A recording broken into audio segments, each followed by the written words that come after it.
Is there a standout piece for you that you've created that acts, that kind of represents you and that's kind of your anthem, that kind of says who you are? And if there is, if you haven't performed it, could you?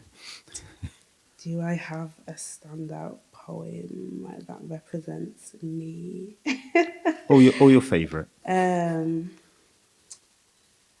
I don't know if I have a favorite poem. The one that I just read, I do enjoy reading it out post pandemic. The one I've just performed, just because I remember what I was doing and what I was feeling writing it and what was happening all around the world, and so I feel like each poem is kind of at least for me, exist in the time that you wrote it. And it's kind of nice to see, it's kind of nice to acknowledge who and where you are now, and kind of the journey and also the strength. So there was a time where I probably couldn't read that poem. Thank God I had to record it and it went on YouTube. But I remember as the pandemic started to kind of peel away and we were doing like live performances again, oh my God, I was so shook.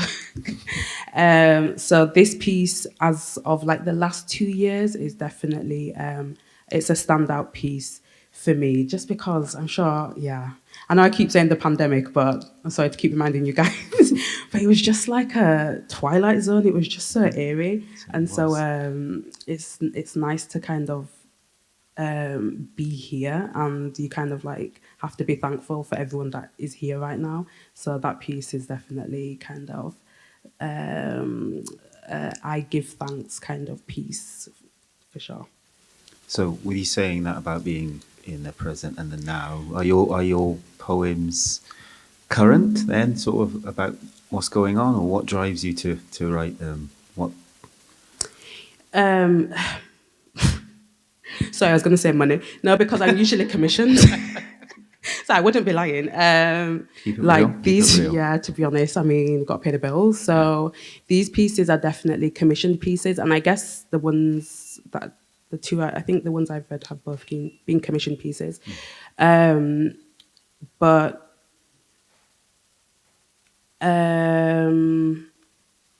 at the same time, there's a lot of freedom in being there's a lot of freedom and there's a lot of power in terms of like an organization like the BBC coming to you and saying, hey, can you write this? And it's reflective of the time. Like, it's like I'm a historian, you know, like it's crazy. And so my pieces usually are reflective of whatever's happening then. I definitely have pieces that are a bit more internal's not the word. What is the word I'm looking for? It will come to me when I'm on the train home. I've definitely got a few more personal pieces, maybe one or two that I'll share with you guys that are just pieces that I've written because I wanted to. I've been reflecting in my bedroom or in my living room. I've definitely have those pieces, and they're a bit more. They make me feel a bit more vulnerable to share because they're mine, you know. No one paid me to write them.